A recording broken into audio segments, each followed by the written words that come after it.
Oh, okay. I think I was muted. Can you hear me? Yes. Uh, no sound at all the whole time. All right. Let's kick it back off from the beginning, shall we? Can everybody hear me? Comments? Anyone? Yes? No? Maybe so? Holding. Holding. Good now. Okay. Let's start from the top, shall we? Welcome in to the Waiver Wire Show.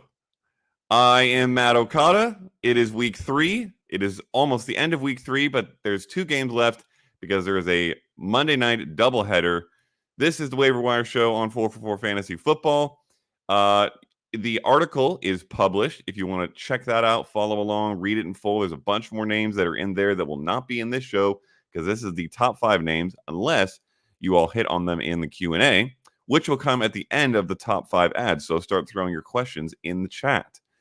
As for what happened in week 3 so far, well, apparently the Vikings are the best team in the NFC. They absolutely walloped the Texans 34-7. Sam Darnold threw 4 touchdowns. He appears to be more fixed than I thought he was last week. You can get my full opinion on that in the article and maybe in this show. Wink, wink. We'll see. The Broncos beat the Buccaneers, which was wild because the Broncos had looked completely useless for the prior 2 weeks. The Eagles and Saints had one of the most defensive, boring games of the week, which was super unfortunate for anyone who started all the fantasy assets in that game, including Rashid Shaheed, who posted an absolute goose egg, and as James Joseph notes in the chat, who sat neighbors for Shaheed.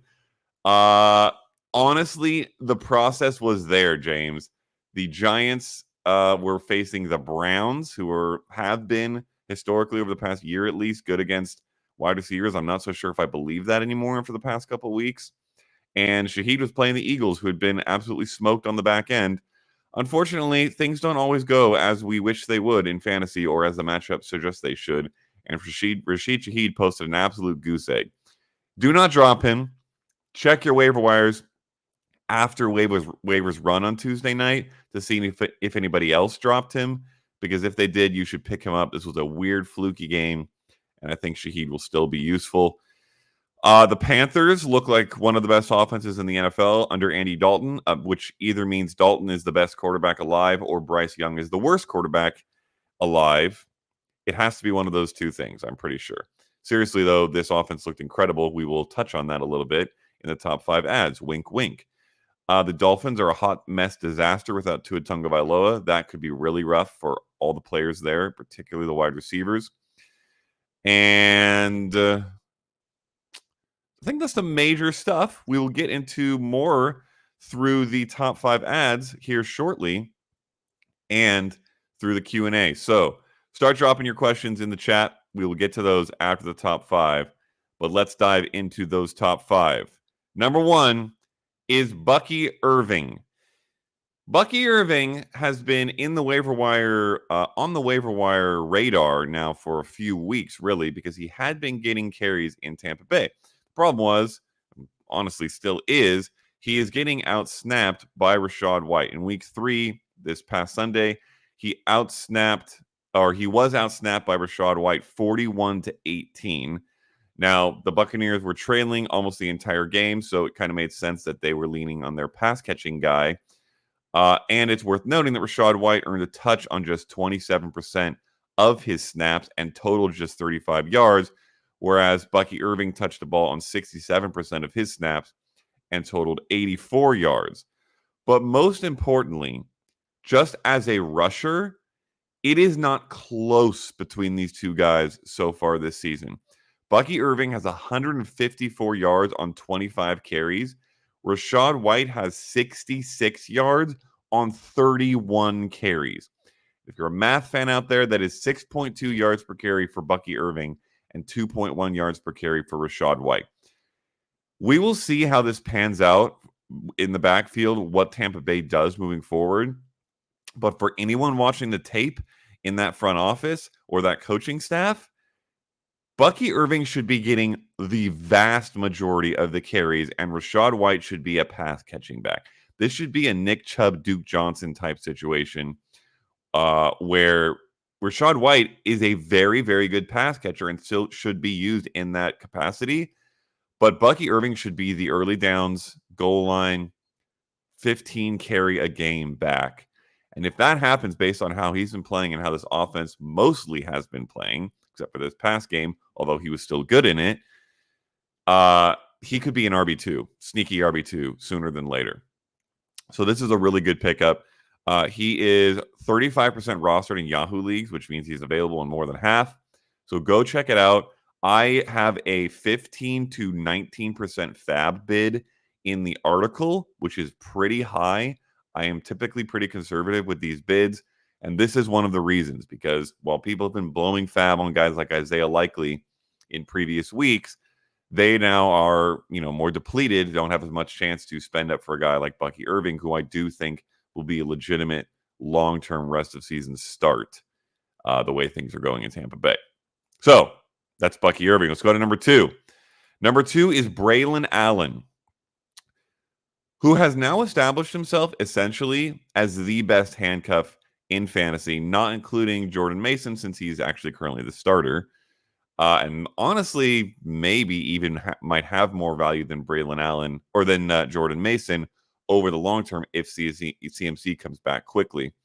On Thursday Night Football was again heavily outsnapped by Breece Hall, 50-21. But similar to the Bucky Irving situation above, Allen was still heavily utilized. He had 14 touches on 21 snaps, which is insane. And he was very effective with that utilization, 68 yards, rushed for 5 yards a clip. He actually outrushed Breece Hall by 1 yard on 5 fewer carries. And Braylon Allen just looks amazing. He is passing the eye test. He looks explosive basically every time he touches the ball. Aaron Rodgers and the Jets offense is gaining steam. Allen is playing extremely well. He has played himself into a position where he can kind of be flexed every now and then, most likely. I would say particularly in games that the Jets are going to have a lead and have a chance to salt the game away, and so might take a little load off Breece Hall and give it to Braylon Allen. That's some of what we saw in the Patriots game on Thursday Night Football. But then, of course, importantly, really the main reason to roster Braylon Allen is because of how good of a handcuff he is. If Breece Hall were to go down, Braylon Allen could be not only an RB1, but a high-end RB1. Honestly, could be as good as Breece Hall has been or people expected him to be. So pick up Braylon Allen. I actually have him around the same exact bid range as Bucky Irving, 15 to 19%. I think you want to spend a good chunk of your budget this season to roster Braylon Allen if you can. Let's move to number 3. Number 3 is maybe surprising one, DeAndre Nuke Hopkins. Only rostered in 56% of Yahoo leagues, which means he makes the cutoff for this article. Weird. It is weird. And this show. It is weird to have DeAndre Hopkins in a waiver column and then a waiver wire show. Obviously, he is a potential future Hall of Famer, has been one of the best receivers and fantasy wideouts for a decade, pretty much. So this is strange, but here's the reality. He is going to be on the waiver wire for quite a few of you. Maybe not all of you, maybe not the majority of you, just based off the Yahoo numbers, not the majority of you. But he could be on waiver wires for a lot of you. So go look. Go take a look, see if he is, and you must add him if he is. This is the key thing to note with Hopkins. He suffered a knee injury in July in camp, and so he's been eased very gingerly back into action at the start of this season. He's played fewer than 50% of the offensive snaps in all 3 games. But in the first 2, after he had just 3 targets combined, he had 6 catches on 7 targets for 73 yards and a touchdown in week 3. There were some comments from offensive coordinator Nick Holtz during the week that suggested things would start to come together for Hopkins in this offense. And indeed they did in week 3. And I think we've had a lot of conversation this offseason and into the early part of the season about Calvin Ridley, who was a nice little sleeper and value pick because he was a good fit for Will Levis's chuck it downfield, no care in the world, hero ball style of play. I think it's possible that DeAndre Hopkins actually fits that style even better. He is big bodied. He has a mile wide catch radius. He has previous chemistry with Will Levis. He also has that jump ball ability and can get downfield. So that Will Levis throw it up and see what happens game plan, it works well with DeAndre Hopkins, maybe better than it works with just about any receiver in the NFL once Hopkins is at full strength because of his ability to come down with the ball, no matter how far from him it is, and no matter who is draped over him and how tight the coverage is. So DeAndre Hopkins, I think, could work his way into the wide receiver 1 role in Tennessee for Will Levis. And if that's the case and Will Levis keeps chucking it up, Hopkins is going to be startable. Maybe more often than not, maybe becomes nearly a must-start play. I still think he is talented. I don't know if he's fallen off his 30-plus year cliff yet. Based on what we saw in week 3, it seems like he is not. So pick up DeAndre Hopkins. I have a 12 to 14% fab bid range for DeAndre Hopkins. That's pretty good. Add him. Let's go to number 4. Yes, number 4 in priority is Chuba Hubbard. Another guy who's pretty highly rostered in just over half of Yahoo leagues, but that means he's available in just under half of Yahoo leagues. So go check your waiver wire for Chuba Hubbard. Had been a bit of a disappointment through the first 2 weeks, but spoiler alert, that was the Bryce Young offense. The Bryce Young offense is gone, and it has been replaced by the Andy Dalton offense, which is a whole lot better. Oh my goodness gracious, this looked like a different league. It looked like we had been watching a college football team under Bryce Young and are now watching an elite NFL offense under Andy Dalton. Carolina had scored 13 points in the first 2 games under Bryce Young combined. Dalton led them to 36 points in week 3, which is more than they had scored in any of their previous 21 games. And Chuba Hubbard, naturally, was a huge beneficiary of that. He rushed for 114 yards on 21 carries and had 55 receiving yards on 5 catches with a touchdown through the air.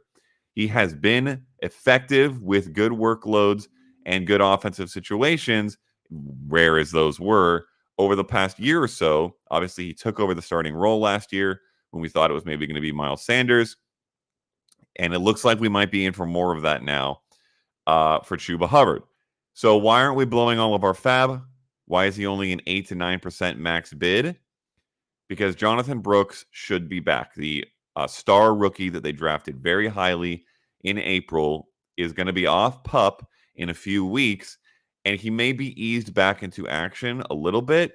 But what that pretty much should mean is that Chuba Hubbard gets eased out of this RB1 role and phased into kind of a change of pace role, I believe, rest of season. So I don't think you're getting a rest of season RB2 because of that. Otherwise, we would be, blowing 20+% of our fab easily to get Chuba Hubbard. I am not. I will go close to 10% because I still think you're going to get maybe nearly a month or so of good production, startable production from Chuba Hubbard. But at some point, he is going to get replaced unless something goes wrong with Jonathan Brooks. So I don't think you want to spend up too insanely to grab Chuba Hubbard. Worth doing, though. Once again, keep throwing your questions into chats wherever you are. We will get to that after this last player, waiver priority number 5, is Sam Darnold. That is right. We have another quarterback sneaking into the top 5 in the waiver wire watch. Last week, I threw my hats, all of them, into the Derek Carr ring, and I tossed like one beat-up visor in the article to Sam Darnold and said very clearly that I wasn't confident or positive that he was fixed. I'm still not, but where my fixometer last week was at like a 3.6, it is now up to a 7.9 out of 10. Sunday, he threw 4 touchdowns, 181 yards against the Texans. He now has 8 passing touchdowns on the young season. That is the most in the NFL. He has 117 passer rating, which is all the way up to the top as well, and 8.4 yards per attempt, which is top 5. He looks good. He looks great. He has Justin Jefferson, obviously catching balls. He has Jalen Naylor scoring touchdowns. He hasn't even gotten Jordan Addison and TJ Hawkinson back, which he will at some point. He also has Aaron Jones playing great out of the backfield, including as a receiver. Back-to-back 20-point fantasy weeks. He's the QB2 on the season. Kevin O'Connell has Sam Darnold on cloud nine right now. I don't. It's just great work by the offense, great work by the coaching staff, and great work by Darnold. And he needs to be added at this point. Will he have some duds rest of the season? I mean, probably. He is Sam Darnold. Somewhere in there, I think, is the ability to have some bad decisions and some bad games. But from what we've seen through 3 weeks, which is becoming a larger and larger sample size, he is going to be a good NFL quarterback in this offense, and he is going to be a good fantasy quarterback moving forward. So pick up Sam Darnold, waiver priority number 5. For the rest of the priority, the rest of the top 10 and all the other names at the position, go check out the waiver wire column at 444. You can hop into 444.com/plans and use promo code YouTube for 25% off of the subscription to get into 444 premium content, which includes the waiver wire column. So do that. Summary of the week 4 waiver list. While anybody else in chat throws in questions, Bucky Irving at the top, Braylon Allen, both of those guys should be significant bid drops. I have them 15 to 19%. DeAndre Hopkins, the only wide receiver in the top 5, pretty close to those numbers. I have him at 12 to 14% of your fab, number 3 in the priority. Chuba Hubbard, just short of double-digit fab bid budget, and at 4%. And Sam Darnold at number 5 in a similar range. Those are the top 5 for week 4. Let's get into some Q&A. Started off with Michael Quenzel. Is Anthony Richardson, benchable if you have a better option? If so, who are the better options? Thank you. Great question, Michael. This is obviously a big one after another dud week from Anthony Richardson. He was 10 of 20 for 167 yards, no touchdowns, and 2 interceptions against the Bears. Obviously, the Bears are a good defense. 39 passer rating, and unfortunately, he only rushed for 24 yards on 8 carries. This is a situation with Anthony Richardson. He is one of, if not, the worst passers in the NFL. I have mentioned this in the waiver wire column. Last week, I did it to say don't add Alec Pierce. I will say it again this week. Don't add Alec Pierce, despite his one catch going for 44 yards. Legitimately, Anthony Richardson is awful. Awful. His arm is unbelievable. And every once in a while, he makes some bomb throw that makes a highlight reel and attempts to convince everyone that he is actually good as a passer. He is not. His completion percentage is one of the worst in recent NFL history. His decision-making, if you watched any of that game in week 3, is abysmal. He is making horrible throws that are turning into interceptions that I could make. So certainly the Chicago Bears defense and many other NFL defenses are going to make them. And for a couple of weeks now, he has not made up for it as a rusher. He is not rushing for 50, 60 yards. He is not rushing in touchdowns consistently enough. Anthony Richardson is benchable. Will he get it together at some point? Maybe. So for now, he's not droppable, but he is absolutely benchable, and there are a number of options that I would consider over him. Sam Darnold is certainly one of them. Derek Carr, despite the down week on Sunday, is one of them. Geno Smith is working his way into being one of them. Any of these streamer or waiver guys that we have tried to add heavily over the past couple of weeks, in the right matchups, I would start over Anthony Richardson, in which are many matchups. And then certainly any fringe QB guys or guys who've been a little suspect over the first couple of weeks. Joe Burrow, we haven't seen play as of right now. It's Monday morning, but he's been a little rough over the first couple of weeks. I expect him to have a big breakout in week 3, and I would happily start him over Anthony Richardson.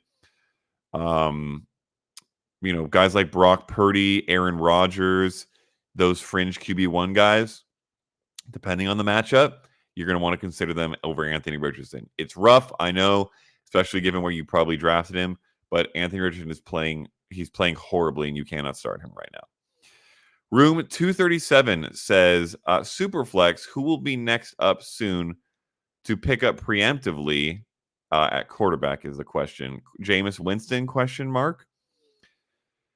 If you're going preemptively, in other words, someone who's going to suddenly get a job that doesn't have one and therefore isn't rostered and could be, yes, Jameis Winston would be the guy. Make sure that Andy Dalton's not picked up. That would be a great option if he's not rostered in your league. There's a chance he's not. I would absolutely add Andy Dalton. But if you're looking at beyond that, yes, Jameis Winston would be the guy. One of the big things to consider is that the Miami Dolphins need a quarterback. The Skylar Thompson and who got injured, and holy mackerel, who came in for Skylar Thompson? Tim Boyle. That is not going to work for Miami. So they may go out and try to trade for a functional backup. Jimmy Garoppolo is the backup in LA. I don't think they would trade him because of how dangerous it would be given Matthew Stafford's possibility of injury behind this offensive line right now. The Dolphins did trade for Tyler Huntley. They went out and got Tyler Huntley from behind Lamar Jackson, or at least he'd previously been behind Lamar Jackson. So that's an interesting one, because if Tyler Huntley were to get activated and started by the Dolphins, which after what we saw in week 3 is highly possible, it's possible that he could be decent. He made a Pro Bowl a couple years ago, has some rushing upside, and will have great weapons in Miami. So Tyler Huntley might be a sneaky little stash away in a Superflex league. Beyond that, it's really hard to identify anybody else, but we'll try to stay ahead of it on the waiver wire. Michael Quenzel commented, Dalton 24 plus points to 8+ for Richardson. Yeah, that was back to the question about who is Richardson benchable for. I don't know if Richardson is benchable for Dalton just yet. It depends on the matchup. Let's take a quick look at week 4. Oh boy, Anthony Richardson has the Pittsburgh Steelers. That's not good. And Andy Dalton has the Cincinnati Bengals at home. Ooh, baby. You know what? It's not out of the realm of possibility that you're starting Andy Dalton there if you want to pick him up and stream him. Wow, would that be crazy. Let's go to Matty Machek. Steele looked good. That is Carson Steele. He got more snaps than Pirine. Do we have to worry about Hunt this week, Kareem Hunt? Do you think? Any thoughts about CH coming back in week 5 possibly? Thanks. Yes, Carson Steele had the vast majority of work for the Chiefs. 17 carries for 72 yards. He was not that heavily utilized in the passing game. Samaje Perine doubled his targets, but that was still only 4 targets, 3 catches, and 15 yards for Samaje Perine.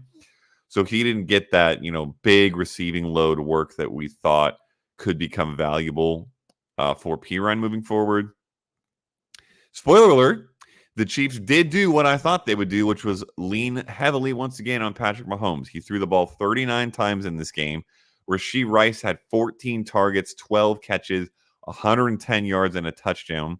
He is an elite wide receiver 1 rest of season. Elite. Like, we're getting to the point where we're talking top 5 easily.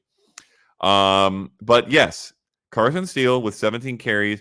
Samaje Perine was the next closest with 6. He only had 25 yards. Steele's went for 42 yards. He is absolutely should be rostered, should be started.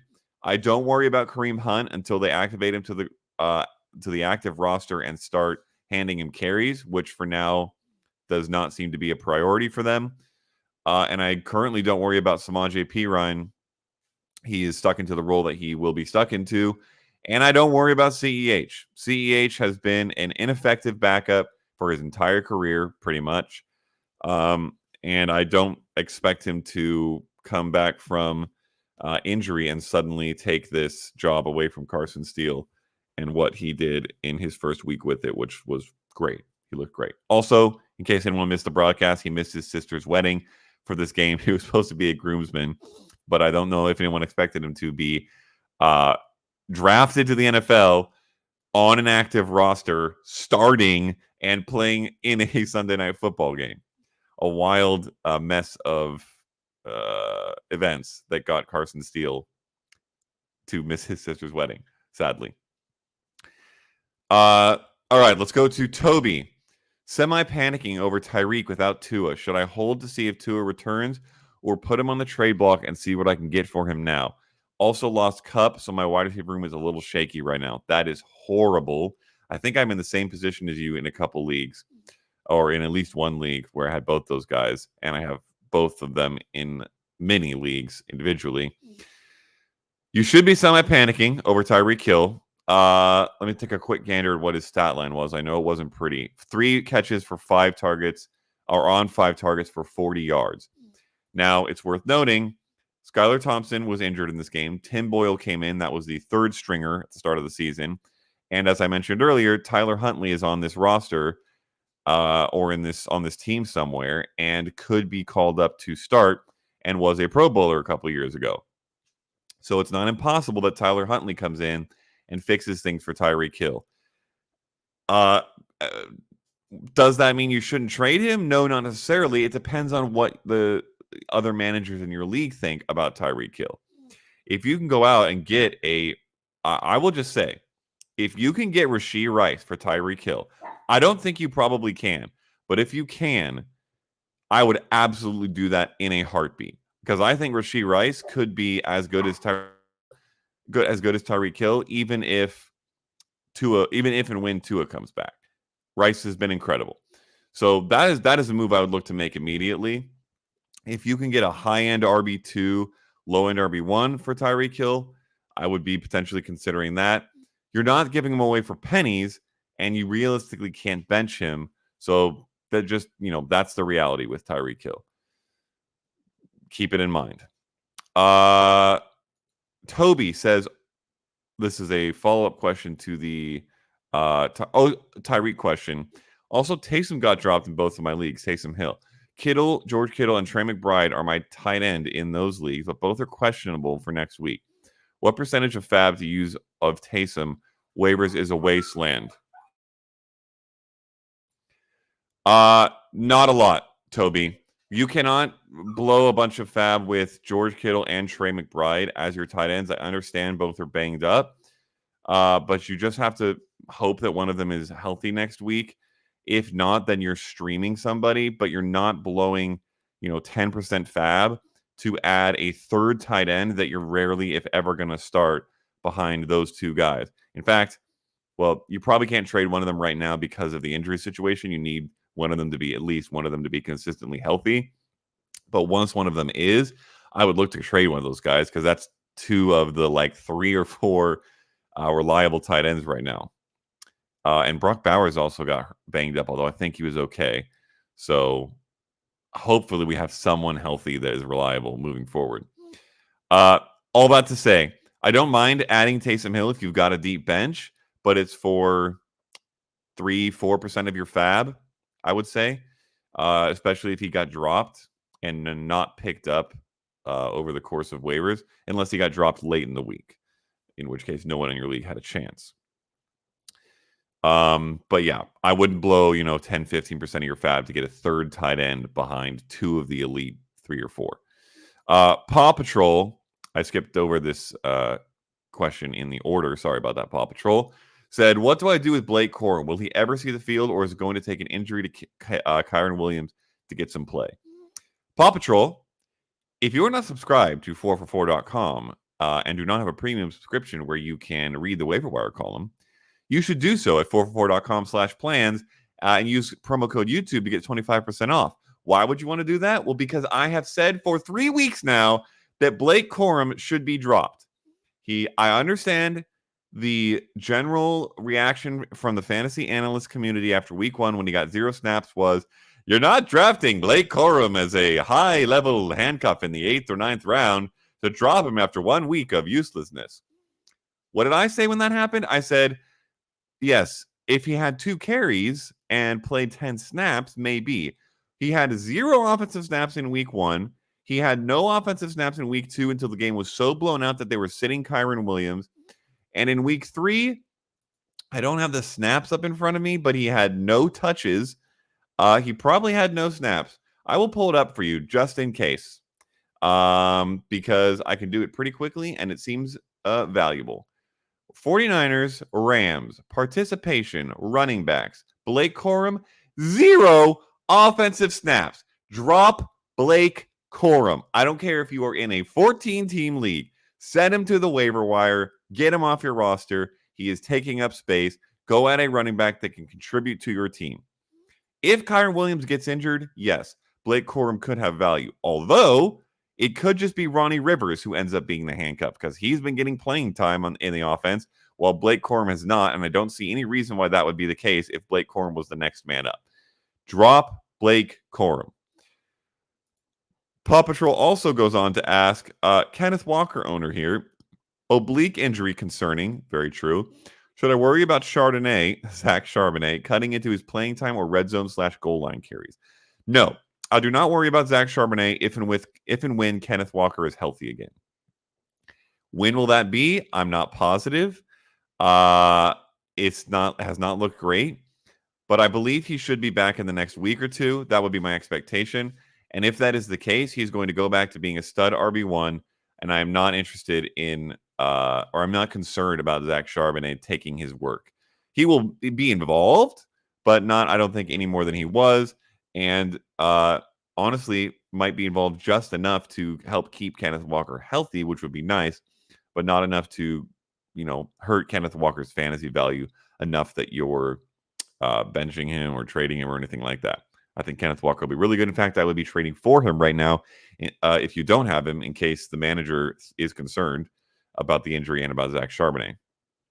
Rob asks, with JT, Saquon, Kamara, and Chubb on IR, so that's JT, Saquon, and Kamara as his starters, and Chubb on IR. Wow. Well done, Rob. After true trades, I was able to get A.J. Brown, Brian Thomas, and Zamir White, for Ramondre and J.K. Are Deontay and BT, Brian Thomas, streamable until AJ is back? Okay, so you traded away Zamir White and Ramondre Stevenson and picked up AJ Brown, Brian Thomas, and Zamir White. Well, first of all, love that trade, even though Zamir White absolutely bombed in week 3 against what should have been a great matchup. Worth noting in that Panthers-Raiders game, because of Andy Dalton utterly baffled, the Panthers were winning the entire game, and the Raiders didn't have a chance to salt it away like we thought they would. We're going to need those games for Zamir White to be great. Those games aren't going to come often because the Raiders are terrible. So all of this is, the reality for Zamir White. However, because this game was so out of hand, it was a bad example of what we can expect from Zamir White in the right situation. When will that situation? I don't know. When will that situation come? I don't know. And I think you need to start benching Zamir White until we are confident in one. But I don't think you can drop him yet in the drop list in the column. I mentioned Zamir White's name, but I did not list him as a true drop unless you're in a really shallow league. So that's a lot of stuff about Zamir White. To your actual question, are Deontay Johnson and Brian Thomas streamable until A.J. Brown is back? Yes, absolutely. And I will expand this question to a larger answer for everybody else. Deontay Johnson and Brian Thomas, I love both of them moving forward. Deontay Johnson was heavily used by Andy Dalton and was great with Andy Dalton dealing the rock. In that game against the Raiders, 14 targets, 8 catches, 122 yards, and a touchdown. I'm tempted to say that'll be his best game of the year, but I don't even know if that's true. With Andy Dalton throwing the ball, and with Deontay Johnson as his clear number 1, he is going to be a target monster. He is going to be very productive. So you asked is Deontay streamable until AJ is back? Well, the answer is really Deontay Johnson is a strong play in fantasy. If you guys can go get him through really lucky waivers or a trade, I would absolutely do that. And then Brian Thomas has not played yet in week 3 because we're being recorded on Monday morning. But I really, really like what I've seen from him through the first 2 weeks. He's been incredibly explosive. I think he should get more targets moving forward. Christian Kirk should get phased out because he's been awful. Gabe Davis is a hit and miss. Brian Thomas should become the number 1 in that receiving core, I believe. And if he does that, he also will be more than just streamable. So great ads there, Rob. Great team. You look like you're well on your way to a championship. Jesse Driscoll asks, should I trade Brees Hall for CMC +1? I have Braylon Allen. Then some more questions. Let me answer this first one first. Should I trade Brees Hall for CMC +1? Okay, well, it depends on what the +1 is, Jesse, by a lot. Because if the +1 is another starting asset, then very possibly yes. If the other +1 is Demarcus Robinson, then no, probably not. I understand that Brees Hall is losing some touches to Braylon Allen, but even with Braylon Allen having a big game on Thursday, Brees Hall had 54 yards on the ground and a touchdown, as well as 4 catches for 29 yards. I understand that that's not the top 3 elite running back production maybe that you wanted, but I don't think that anyone else or that everybody else is going to be trading for that top 3 type hope either. If they are, then go ahead and make a trade. So again, it depends on what the +1 is. Also, good for you for having Braylon Allen already. Jesse goes on to say, what WTF do I do with Garrett Wilson? You hold him and you keep starting him. He'll be good. He didn't have a great Thursday night, but I believe that Christian Gonzalez was on him for much of that game, who's been a great corner for the Patriots. He should be good. Is Devon Achane a sell? No. Let's see what happens if and when they bring in Tyler Huntley as the quarterback, plus Tua will be back at some point. And I don't think you're selling Devon Achane for his max price right now. He should still be okay. It hurts to have a bad offense, have him in a bad offense, but let's have some hope that turns around.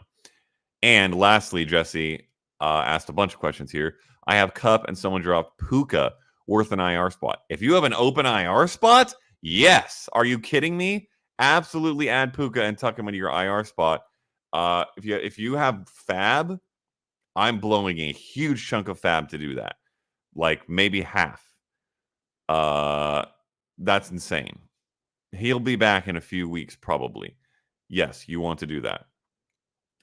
Oh my goodness, Jesse Driscoll came in with another question after that first one. Also, Marvin Harrison Jr. Would AJ Brown or Jordan Mason be a fair trade? That is close. I don't think I would trade AJ Brown for Marvin Harrison Jr. It's very close, but I think I like AJ Brown a little bit more.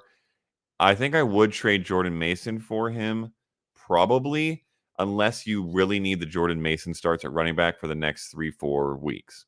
But as I've been saying, CMC will be back, at which point Jordan Mason will become almost useless. Marvin Harrison Jr. will be in our wide receiver 1, wide receiver 2 for the rest of the season. So that's a nice move, I think. Paul Pavlishak. Rate my pronunciation on a scale of 1 to 10, Paul. Paul Pavlishak says, it's probably Pavlishak. I'm going to go with that. Is Kelsey cooked? Drafted him in the 5th round. Thought I got a steal. Yeah, it's rough, Paul. I will say he got 5 targets in week 3 against the Falcons on Sunday Night Football. Unfortunately, only turned that into 4 catches for 30 yards. And Patrick Mahomes threw 39 passes in this game. Is Travis Kelce cooked? I am going to say he is medium rare right now, which is technically cooked enough to eat, but is not medium well or well done.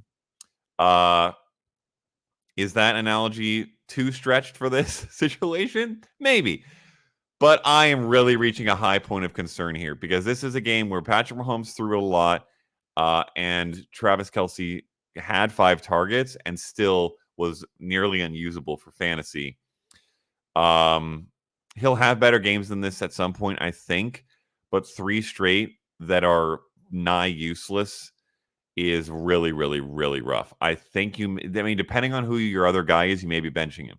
The thing is, who else do you have that is a better start than Travis Kelce?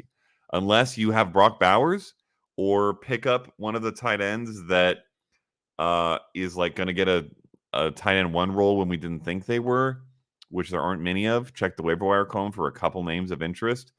I really don't know there are many people you're starting over Travis Kelce because the whole landscape is disaster. So he may be cooked, but everybody's medium rare at this point. You're probably starting him. Michael Quinzel says, how do I budget my fab? And then the letter A.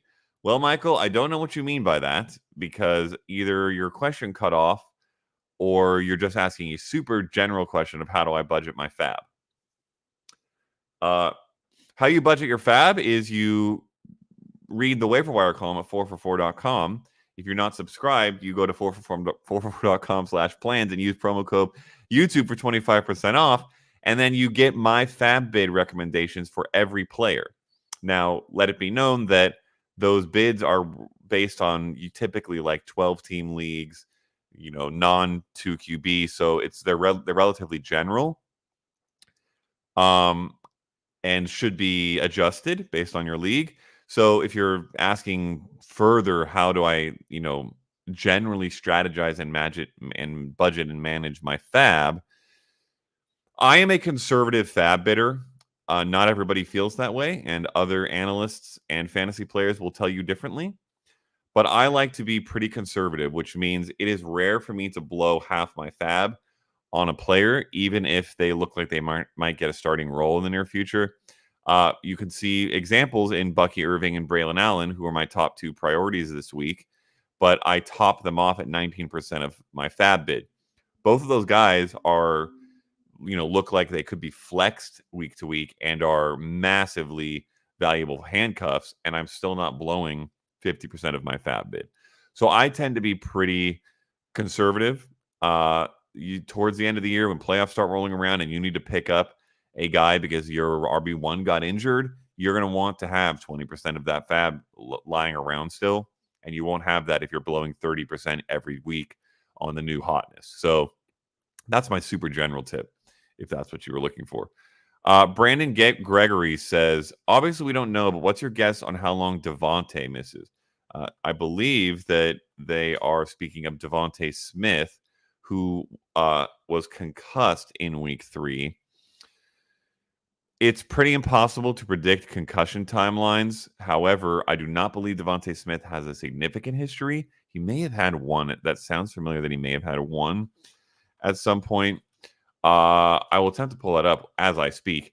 That being said, it's probably 1 to 2 weeks, typically, I would say. So you're not, panicking on Devontae Smith. No injury history that I can see of a concussion. So he'll need to get through the protocol, but that often takes 1 week, maybe 2. I would expect he'll be back. Don't panic, don't trade away, anything like that. Not a doctor, definitely not a Twitter doctor, definitely not a doctor. So just keep that in mind. Sammy Thomas says, Shaheed for Mooney, an even trade. Very interesting question, Sammy Thomas.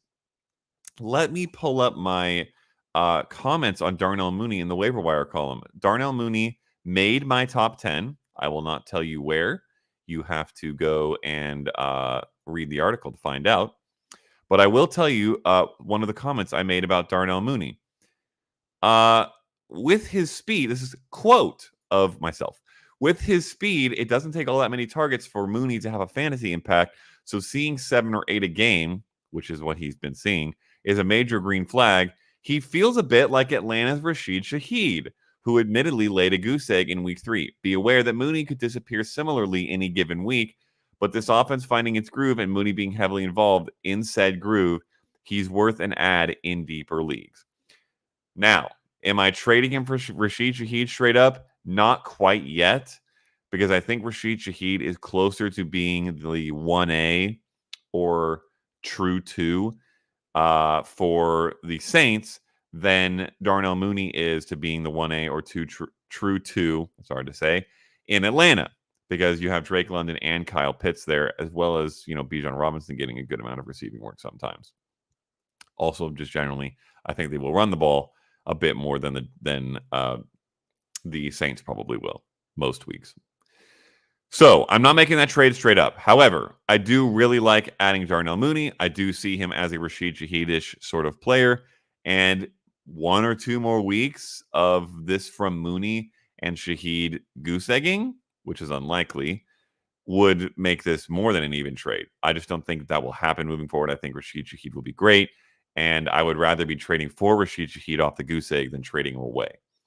Jonathan Beldon asks, what do we do with Waddle? Oh, good question, Jonathan. It is yet another Miami Dolphins disaster question. And fair enough after what we saw in week 3. Jalen Waddle had 5 targets, 4 catches, 26 yards. Rough. I will say the same thing I said with Devon Achane and Tyreek Hill, which is basically maybe let's wait and see if Tyler Huntley takes over this role. Because if he does and he plays at quote-unquote Pro Bowl caliber level for the Dolphins. Also, let me just add a quick disclaimer here. Tyler Huntley made the Pro Bowl because I think like 6 quarterbacks pulled out of it because they were playing in playoffs or injured. And when that happens, the NFL like ends up dropping down to some other person. So Tyler Huntley made the Pro Bowl because he had, I think, like a really good passer rating that year. That being said, the point is he's a competent quarterback, and Skylar Thompson was not and is injured, and Tim Boyle is not and would be the current starter. So I think they probably go to Tyler Huntley, and if they do that, I think we might see some improvement for the Dolphins offense. All that being said, I still don't know if I want the wide receiver 2 for Tyler Huntley. I will be much more confident in Tyreek Hill and in Devon Achane. Jalen Waddle is a little more complicated, a little tougher. If you can trade him for a wide receiver 2, I'd do it. If you can trade him for T. Higgins, for example, coming off the hamstring injury, hasn't played at all, I'd be interested maybe in doing that. If you can trade him for one of the guys we've picked up on waivers that is now like a weekly start consideration, I would be interested in doing that. DeAndre Hopkins, I don't know if I'd quite make that move, but it's getting close. Yeah. So, but I don't think you're going to get that kind of value is a problem for Jalen Waddle. You're not going to get low in wide receiver 2 value because that's what he would be if he had Tua and everybody else knows he has no quarterback. So I think you're just going to maybe hold on to Waddle, see what happens with Tyler Huntley. If he has a big game with Huntley, maybe you trade him off of that, or maybe you just hold him because Tua will be eventually, hopefully, back for Miami. Miles Zeal says, trade Achane and Ayuk for Amon-Ra and DJ Moore. Wow. This is a tough one. Amon-Ra St. Brown had another great game in week 3, 7 catches for 75 yards and a touchdown. He is an absolute stud and will be rest of season. DJ Moore had 10 targets, 8 catches for 78 yards in a game that Caleb Williams threw the ball 52 times, completed the ball 33 times, and threw for 363 yards. I don't think that's going to happen all the time, and DJ Moore had a couple of semi-frustrating weeks the first 2 weeks, so he's not super locked in. But amidst all of this, Brandon Ayuk had just 5 catches for 48 yards in that weird Rams game, despite having 10 targets. That was with Jawan Jennings absolutely popping off, obviously. 11 catches for 175 yards and 3 touchdowns. I think Brandon Ayuk will be better. I think Devon Achane will be better than he was in week 3. And Amon-Ra and DJ Moore are what they are. This is really close. I am going to say the answer is probably yes, unless you don't have great running back depth, because you're trading away a running back and not getting one back. That means you need to have good running back depth. If you don't have really solid running back depth, I don't think I would do this. It's close. Also, I will jump in quickly here to say to the people wondering why Juwan Jennings is not only the number 1 waiver priority, but not even in my top 5 waiver priorities. Why is that happening? Because this 40 burger that he posted was entirely because Deebo Samuel and George Kittle were not active. They will be back, I believe, sooner than later. And also Brandon Ayuk, with his 10 targets, should be more effective moving forward. Juwan Jennings was absurdly efficient in this game. This will be the best game not only of his season, but of his career, without question. I don't expect it to happen a lot moving forward, so I'm not blowing my fab budget or putting a super high priority on Jennings. He is in the top 10, but he's just not in the top 5. Mitchell Lee says, Jalen Hurts' lack of running is semi-concerning. Yes, it is. I have Jaden Daniels on the bench. If I try to trade away Hurts, what tier should I be looking for? Either running back or wide receiver. Good question. Can be tough to answer. These trade questions can be tough to answer off the cuff because there's so many variables. I will say it depends on who you can target in the trade, who in your league you can target in the trade block. Because you need them to have a bad quarterback situation for them to be even interested in Jalen Hurts. If you can do it, I would be looking for a low end RB2, high end RB3, or a similar situation wide receiver. Someone that you're starting every week and getting decent production from on the regular. You cannot be a speculative play like a Jawan Jennings or something. It needs to, or a Darnell Mooney even. It needs to be someone you feel good about starting every week, in my opinion. Paw Patrol asks, any chance the this is Josh Allen, Dalton Kincaid combo takes off? Yes. It's been slow the first 2 games, but he got early looks in that Finns game until it blew out. Thank you. Yes, Paw Patrol. They have not played yet on Monday Night Football, but I think it's possible it happens there. If it doesn't, I will be more concerned than I am currently as of this moment at 9:54 a.m. on Pacific time on Monday. But I do believe that it could take off. So the question, any chance? Absolutely yes. I would say a 50% or greater chance. And holy mackerel, fantasy gods, please let it happen because good gracious, do we need tight ends? Sammy Thomas asks, is it time to drop Christian Kirk and get someone off the waivers? Yes, Sammy. It is time to drop Christian Kirk. Granted, he has yet to play on Monday night, and it's not impossible that he has a good game, and I feel a little bit differently, but he has been in the drop list in the waiver column the past week or two. Yes, I am dropping Christian Kirk. To just finish your question, my wide receivers are Amon-Ra, Wilson, Jackson Smith, McLaurin, Godwin, and Kirk. Yeah, you're absolutely dropping Kirk. You should be able to get someone better. And Amon-Ra, Garrett Wilson, and Chris Godwin is a great trio. Well done. Mile High Luke, a regular in the chats. Thank you for being here, Mile High Luke says, boom, we talked about the Panthers offense changing, but damn, Deontay could be a league winner, wide receiver 4-3 on fantasy teams. So not really a question, but a comment. Yes, Mile High Luke, absolutely correct. I imagine you weren't here early on in the show. We touched on this a little bit. I will say, I will turn your comment into a bit of a question. Is wide receiver 3 or 4 enough for Deontay Johnson? I don't think that is high enough, Mile High Luke. I think you're looking at a low-end wide receiver 2, high-end wide receiver 3 rest of season. So I think 2-3 rather than 3-4 is what we may be expecting from Deontay Johnson, particularly if you're in a PPR league. If you're not in a PPR league, that goes down a little bit, but most people are. And then Mile High Luke said, because you said that, what I said about Christian Kirk, he's going to smash tonight. It's the way fantasy works. Lol. True, Mile High Luke. Sorry to the people who've already dropped Christian Kirk that I have cursed or blessed him in this way. That is all the questions, unless somebody throws one in chat while I am signing off right now, in which case I will sneak it in because we're not quite to the hour mark. But I believe that will be it. That is the waiver wire show for week 3, or week 4, technically, even though we're still in the midst of week 3.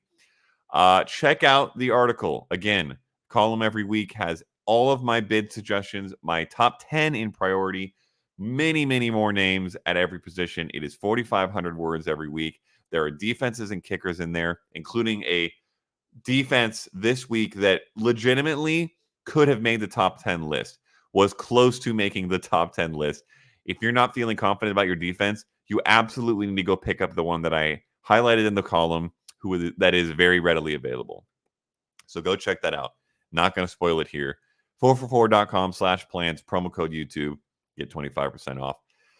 That is the show. Thank you for being here. Thanks for the questions. Thanks for sticking around if you were here at the very beginning and the audio was off. See you next week. No, see you Tuesday if you're in the Discord. Tuesday night. You should be in the Discord, by the way. I have another AMA there that is great. And then see you Friday with John Paulson on the Most Accurate Podcast show. Super fun. Then I will see you next week. Adios. Have a good one.